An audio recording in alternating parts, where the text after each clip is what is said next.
Recipe কিন্তু আমরা normally বাড়িতে প্রায়ই বানিয়ে থাকি, সেটা যদি একটু রকমফের হয় মন্দ হয় না। কিন্তু আজকে যে রেসিপিটি পনিরের আপনাদের সাথে শেয়ার করছি সেটা কিন্তু বিশেষ করে রুটি পরোটা দিয়ে খেতেই বেশি ভালো লাগে, ফ্রাইড রাইস পোলাও দিয়েও ভালো লাগে। চলুন তাহলে একবার দেখে নিই। 200 গ্রাম পনিরকে প্রথমে পিস পিস করে কেটে নিচ্ছি। পনিরের এই রেসিপিটা বিশেষ করে কিন্তু পরোটা, লুচি, ফ্রাইড রাইস এগুলোর সাথে কিন্তু বেশি ভালো যায়। ডুমো ডুমো করে কেটে তুলে নিচ্ছি।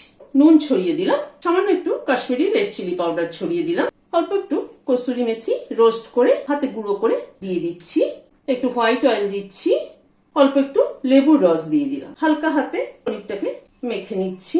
মিনিট 10 জন্য পনিরটাকে এইভাবে রেখে দিচ্ছি। এখানে 1 ইঞ্চি মতো একটা আদার টুকরো ছোট ছোট করে কেটে নিয়েছি। 1 চামচ রোস্টেড তিল দিয়ে দিলাম, 5-6টা কাজু দিয়ে দিলাম, 2টো কাঁচা লঙ্কা ভেঙে দিয়ে দিলাম।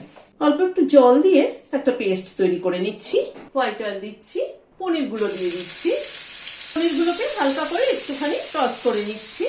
হালকা করে টস করে নিলাম, তুলে নিচ্ছি।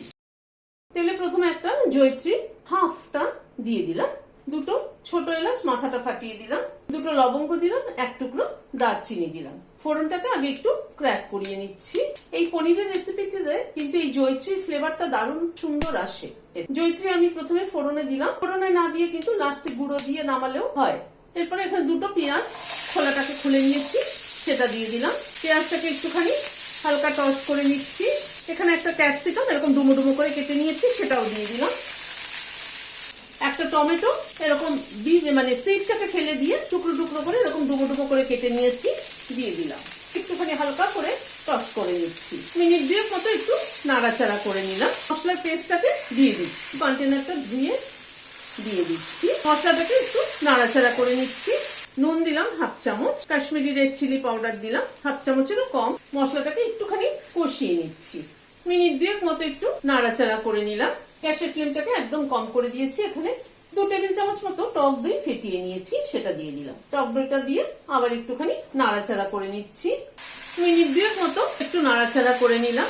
এবার হালকা করে একটু গরম জল দিয়ে দিচ্ছি, খুব বেশি না, কারণ এটা এই রেসিপিটা একটু গা মাখা মাখা হলেই ভালো লাগে, সেই জন্য গরম জলটা খুব অল্প। পনিরগুলোকে দিয়ে দিলাম। পনিরগুলো জাস্ট একটুখানি ফুটে উঠুক। মিনিট 2 একটুখানি ঝোলের মধ্যে পনিরগুলো ফুটলো। 1 টেবিল চামচ পরিমাণ ফ্রেশ ক্রিম দিয়ে দিলাম, খানিকটা কসুরি মেথি রোস্ট করে দিয়ে দিলাম। সবকিছুকে একবার একটু মিশিয়ে দিচ্ছি। খুব সামান্য একটু চিনি দিয়ে দিলাম। ফ্লেমটাকে বন্ধ করে দিলাম, ঢেকে দিচ্ছি। Standing time 5 minute. ভিডিওটি যদি ভালো লেগে থাকে তাহলে একটা লাইক এবং সাবস্ক্রাইব করার অনুরোধ রইল। আজ তাহলে এখানে শেষ করছি। নমস্কার।